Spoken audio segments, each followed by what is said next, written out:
Hello everyone. ఏంటి డబ్బులు చూపిస్తున్నాను అనుకుంటున్నారా? సో, మీ మీ అందరితో ఒక విషయాన్నయితే షేర్ చేసుకుంటున్నానండి. నేను బండి నేర్చుకొని 3½ ఇయర్స్ అవుతుందండి. మా వారు బండి నేర్చుకున్న వెంటనే నాకు కొత్త బండి ఈఎంఐలో తీసేసుకుందాము అనేసన్నారు. నేను వద్దంటే వద్దని చెప్పేసానండి. మన దగ్గర డబ్బులుంటే తీసేసుకోవాలి కానీ, డబ్బులు లేకపోతే అంత అవసరమా అని చెప్పాను. సో, అయినా సరే తీసుకుంటాను అనేసన్నారు. అంతగా కొనాలనుకుంటే సెకండ్స్‌లో కొను అని చెప్పాను. సెకండ్స్‌లోనే ఒక బండికి నాకైతే కొనేసిచ్చారండి. అంటే నేను మర్చిపోకుండా ఉంటానని చెప్పైతే, సో, ఇంక కొత్త బండయితే మరి నేను కొననింకా వద్దు. నేను కొంటానని చెప్పినప్పుడు నువ్వు వద్దని చెప్పేసావు కదా! అన్నారు. సో, నేనేమన్నానంటే, నేను కొత్త బండి కొనమనేటప్పుడు సగం డబ్బులు నేను పెడతాను అని చెప్పాను.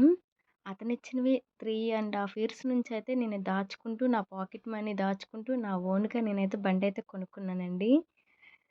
సో, అందుగురించే మీతో షేర్ చేసుకుంటున్నాను. నాకు పాకెట్ మనీ అంటే వేలుకి వేలు ఇవ్వరండి.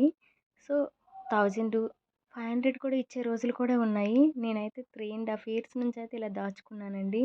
మన మిడిల్ క్లాస్ వాళ్ళు ఒక బండి కొనడానికైతే 3½ ఇయర్స్ అయితే వెయిట్ చేశాను నేను.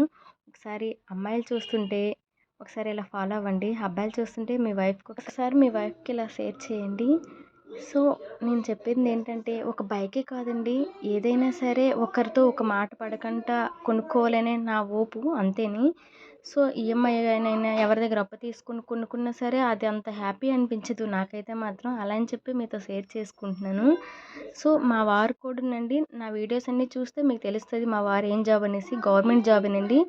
సో, అలా అయినా సరే నేనైతే 3½ ఇయర్స్ అయితే వెయిట్ చేశానండి. చాలా చాలా చాలా హ్యాపీ అండి.